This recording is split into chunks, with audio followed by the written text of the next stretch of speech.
अगर उसने मुझे देख लिया तो? अरे इतना घबराओगी तो जरूर देखेगा, नॉर्मल रहो और खाने पर फोकस करो। सुप्रिया के दिल के साथ साथ उसके हाथ भी बुरी तरह कांप रहे थे। उसने नजरें प्लेट पर जमा रखी थीं। जब अनुदित उसके बिल्कुल पास से होकर गुजरा तब उसने अपनी आंखें कसकर बंद कर ली थीं। रिलैक्स सुप्रिया, वो जा चुका है। रूडी की आवाज सुनकर सुप्रिया ने अपनी आंखें एकदम से खोली और आगे पीछे दोनों तरफ देखा और चैन की सांस ली। मुझे हंसी आ रही है सुप्रिया, तुमने अपनी आंखें ऐसे बंद कर रखी थी जैसे कोई तुम्हें हाइट पर ले जाकर नीचे खाई में पटकने वाला हो। सीरियसली यार, मतलब वो एक इंसान है। हाँ मतलब चार्मिंग है, उसे देखकर कोई भी बस देखता ही रह जाए। बहुत स्ट्रॉन्ग पर्सनालिटी है, लेकिन वो कोई भूत नहीं है जिससे इतना डरा जाए। वो मैं थोड़ी नर्वस हो गई थी। नो डार्लिंग, तुम डरी हुई थी जैसे वो तुम्हारा खून कर देगा। मुझे बेवकूफ मत बनाओ, सच सच बताओ, आखिर इतना डर क्यों? अच्छा, कहीं ऐसा तो नहीं है कि अनुदित एक सीक्रेट वैम्पायर है और इसीलिए तुम उससे इतना डरती हो? हाँ, ये मजाक की बात नहीं है रूडी, वो कोई वैम्पायर नहीं है। लेकिन 3 महीने पहले जो कुछ भी हमारे बीच हुआ और उसके बाद जितने गुस्से में अनुदित ने मुझे धमकाया, उन सब चीजों की वजह से मुझे उससे डर लगने लगा है। पहले मैं उसे अपने सामने देखकर नर्वस हो जाती थी क्योंकि मुझे ये टेंशन रहता था कि कहीं मेरी बातों से या मेरे एक्सप्रेशन से अनुदित को मेरे प्यार के बारे में पता न चल जाए। लेकिन अब उसे देखते ही घबराहट एकदम हाई लेवल तक पहुंच जाती है। उस रात के हमारे सारे इंटीमेट सीन्स मुझे याद आने लगते हैं और मुझे लगता है कि जैसे मैंने उसके साथ गलत किया, जिसकी सजा वो मुझे जरूर देगा।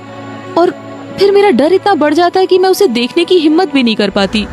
वाओ, मुझे तो बिलीव नहीं होता तुम्हारा इतना छोटा सा दिल इतनी सारी फीलिंग संभाल कैसे लेता है।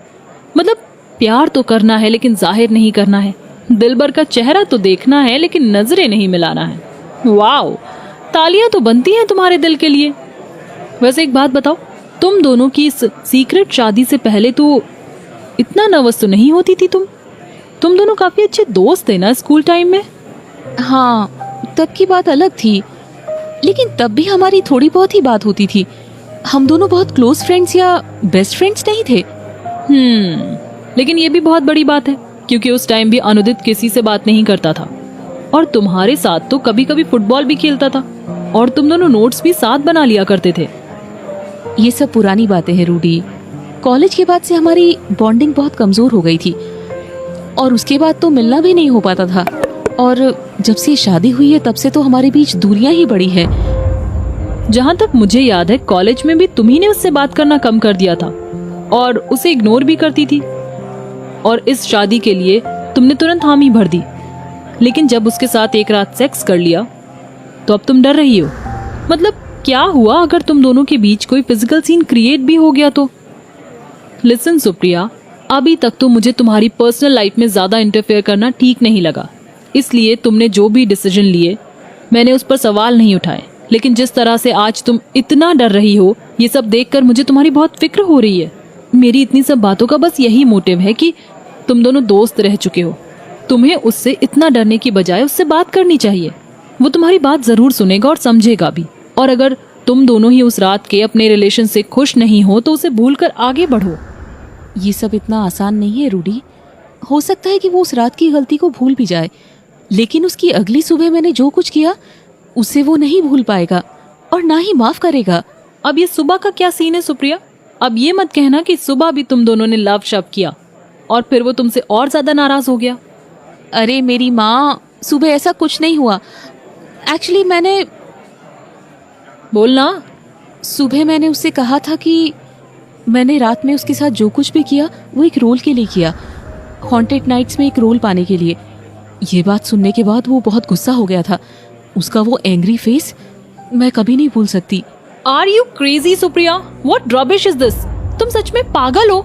हॉन्टेड नाइट्स जैसे छोटे बजट की छोटी सी मूवी में एक छोटा सा रोल पाने के लिए तुमने द ग्रेट स्टार अनुदित के साथ, तुम इससे बड़ी चीज भी तो प्लान कर सकती थी ना। मतलब कि अनुदित इतना बड़ा नाम है कन्नड़ फिल्म इंडस्ट्री का, ए लिस्ट एक्टर है वो चाहे तो तुम्हें रातों रात ए लिस्टर एक्ट्रेस बना सकता है। 4-5 फिल्में तो 2 मिनट में साइन करवा सकता है। लेकिन तुमने क्या किया डार्लिंग? इतना छोटा प्लान, एक छोटा सा रोल। मैं बहुत डिसअपॉइंटेड हूँ सुप्रिया। ओह, तो तुम्हें भी लगता है कि मैंने ये सब प्लान बनाकर किया था? मैं उसकी बाहों में इसीलिए गई थी ताकि मुझे एक रोल मिल सके। सच में रूडी, तुम्हें लगता है कि मैं इतनी गिरी हुई हूँ? मैंने ये सब झूठ कहा था ताकि मैं उससे अपनी फीलिंग्स छुपा सकूं। मुझे उससे कोई रोल नहीं चाहिए था, लेकिन उसने भी मेरे झूठ को सच मान लिया, और अब तुमने भी। ओह सो सॉरी डार्लिंग, लेकिन अगर तुमने ये सब प्लान बनाकर नहीं किया तब भी अनुदित को खुद से सोचना चाहिए था। अच्छा ऐसे सोच कर देखो, अगर उसकी हाउसमेड भी उसके साथ सेक्स करती और उससे एक मूवी में रोल मांगती, तो क्या वो उसे इतना छोटा सा रोल देगा? मतलब उसे अपने स्टैंडर्ड्स के हिसाब से कोई बड़ा लीड रोल दिलवाएगा ना। फिर तुम तो उसकी वाइफ हो डियर, उसे बिना कहे ही तुम्हें कोई लीड रोल दिलवाना चाहिए, वो भी किसी बड़े बजट की मूवी में। अपनी वाइफ के लिए उसे इतना तो करना ही चाहिए ना। प्लीज रूडी, इसमें अनुदित की कोई गलती नहीं है।